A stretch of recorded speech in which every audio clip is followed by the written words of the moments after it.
Good morning বন্ধুরা, আশা করি তোমরা খুব ভালো আছো। আমিও ভালো আছি। সকালবেলা তোমার দাদাভাই আমি দুজনে মিলেই ছাদে জল দিয়ে এসেছি। ফুল গাছগুলো না হলে একদম শেষ। যা গরম পড়েছে মানে বলার বাইরে, ভাদ্র মাসের গরমটা।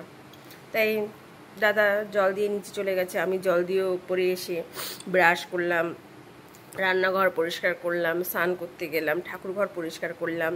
ফুল তোলা হয়নি, ফুল তুলে নিয়ে আসবো। এর মাঝখানে দাদাভাই ফোন করেছে। এবার ফোন করেছে, হয়তো বাথরুমে ছিলাম তাই জন্য শুনতে পাইনি। ভাবে কি বলো তো, ঘুম থেকে উঠে আমরা ফোনটা নিয়েই বসে থাকি, আমাদের আর কোনো কাজ নেই। কিন্তু সংসারের অনেক কাজ থাকে, সেটা এরা বোঝে না। এরা ভাবে ঘুম থেকে উঠে আমরা ফোন নিয়ে বসে থাকি। আর মনে হয় এরকম ভাব দেখায় যেন ওর এই রান্না করে এনে আমাদের খাওয়ায়। আবার বলাতে দেখেছো, গলার হাঁটকে দিচ্ছে। এটা একটা কি বলবো, বাদ দাও। তা নিয়ে বসে পড়েছি, দাদাভাইকেও দিয়েছি। খেয়ে পুজো দিতে যাই।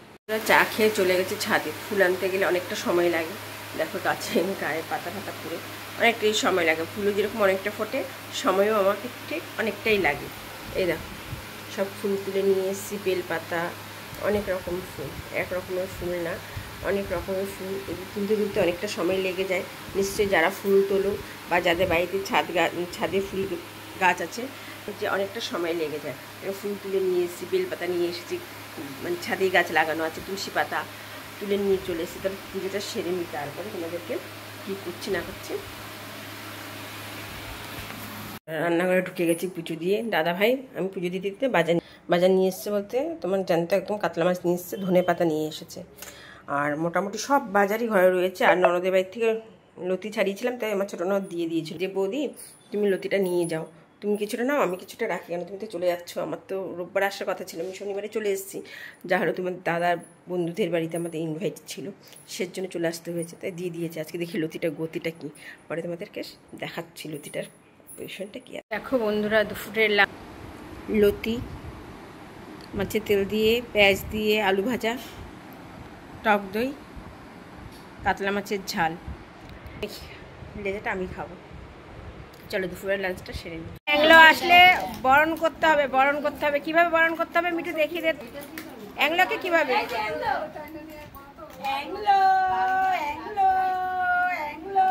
চা করতে ওই যে ওই মানুষটাকে বন্ধুরা, কোথায় পায়ে ব্যথা? অ্যাংলো কোথায় ব্যথা? কোমরে। তাহলে পায়ে। দেখো অনেকদিন পর আবার সবাই বসে আমরা কাজ করছি। চলো চা করবে না। ভাবির হাত কাটছে বারে বারে, এমনি করে করে ভানুর কাছে যান, দাদু যখন ভানুর কাছে যান। মৌসুমার চক্কর আছে ভানুর সাথে। ঝগড়া দেখো, ঝগড়া দেখো, ঝগড়া দেখো আমাদের এখানে, ঝগড়া দেখো। ওই দেখো, ওই দেখো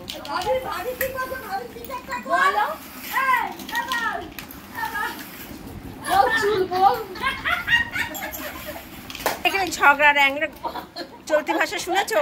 এটাই তোমাদেরকে খুব শোনানো দরকার ছিল। চলতি ভাষা কি বলে, আরও রাপরা চলতি ভাষা ওরা আছে তোমাদের এক এক সময়।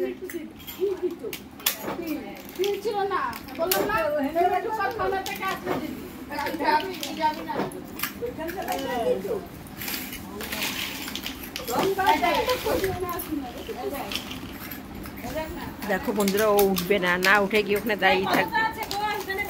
এই ছোট বদি, এই ছোট বদি দাঁড়িয়ে আছে, চলে গেছে, চলে গেছে।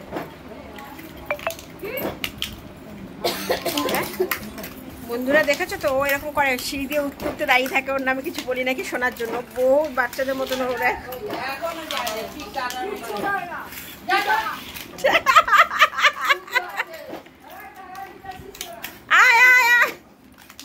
দাঁড়িয়ে দাঁড়িয়ে শুনছে কথা, দেখেছো তো এইরকম করে কি ঝামেলা ঝামেলা। অ্যাংলো সবাই খুব ভালোবাসে, সবার সঙ্গে কাই খিচুড়ি করতে থাকে সারা। বন্ধুরা রেডি হয়ে দুটো শর্ট ভিডিও বানিয়ে নিলাম। এবার রান্নাঘরে যাওয়া যাক। রান্না বলতে আমাদের তো সবই রান্না আছে, ছেলের জন্য চিকেনটা এখন করে নিতে হবে। কেন সকালে চিকেনটা নিয়ে এসেছিল, আমি করিনি। এত রান্না এখন করা যাবে না, আমি রাত্রিবেলা করে দেবো, তো এখন করতেই হবে। চিকেনটা এখন তৈরি করি। চলো বন্ধুরা তাহলে চিকেন পেঁয়াজ কেটে ভাজা বসিয়ে দিয়েছি। মিক্সিতে আদা রসুন পেস্ট করে নিয়েছি টমেটো দিয়ে। আর চিকেনটা যা হয়তো সকালে এনেছে একটু জলে আমি ভিজিয়ে রেখে দিয়েছি, দেখো সব সলিড ভিজিয়ে রেখে দিয়েছি। তাহলে এখন ধুয়ে চিকেনটা বসিয়ে নিই। আর এদিকে আমি একটুখানি সিআইডি দেখে নিচ্ছি। বন্ধুরা, রাতে ডিনার করে চলেছি। ডিনার বলতে আমাদের এখানে তারামার পুজো হয়, তো মা কিছুটা গিয়ে সেখানে কালকেও গেছিলাম, পুজো দিয়ে এসেছি। আর এমনি তো মায়ার বাড়িতে ছিল, মানে আমাদের মামি ডাকে, তাহলে ভাগ্নি হয়, সেই হিসাবে আমার থেকে অনেক বড়, তাও মায়া মাসি মানে মায়া মাসি হবে, মায়া মাসিদের বাড়িতে গিয়েছিলাম। তাই যাই হোক, ওখানে তো প্রসাদ খেয়ে এসছে। আজকে এখানে দাদাভাইয়ের থেকে নিশ্চয়ই কিছু চেয়েছিল, দিতে গেছে, তখন প্রসাদ দিয়ে দিয়েছে, তাহলে সেটাই খেয়ে নিয়েছি। তাহলে চলো, গুড নাইট, বাই।